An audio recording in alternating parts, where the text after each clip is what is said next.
جب نبی کریم صلی اللہ علیہ وسلم نے اللہ کا پیغام کھلے عام سنانا شروع کیا تو مکہ کے سب لوگ حیران رہ گئے۔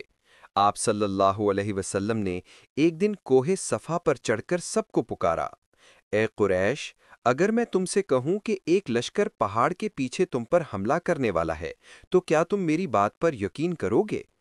سب نے کہا، ہاں، ہم نے کبھی آپ کو جھوٹ بولتے نہیں دیکھا۔ تب نبی صلی اللہ علیہ وسلم نے فرمایا، تو پھر جان لو کہ میں تمہیں ایک بڑے عذاب سے ڈراتا ہوں۔ اللہ ایک ہے، اس کے سوا کوئی عبادت کے لائق نہیں۔ یہ سن کر سب چپ ہو گئے، مگر ابو لہب بھڑک اٹھا۔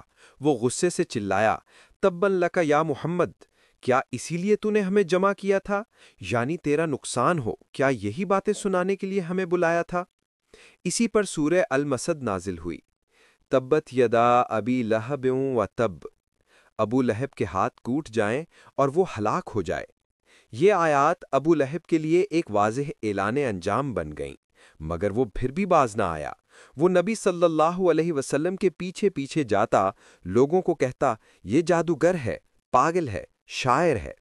جب کوئی شخص اسلام قبول کرتا تو ابو لہب اسے مارتا، دھمکاتا اور اس کا رزق بند کر دیتا۔ اس کی بیوی ام جمیل بھی اس کی مددگار تھی۔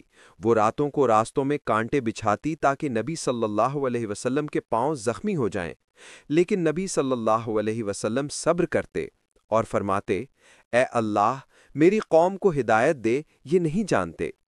یہ تھی ابو لہب کی دشمنی کا آغاز، ایک ایسی ضد اور غرور کی کہانی جو اسے ہمیشہ کے لیے تباہی کی طرف لے گئی۔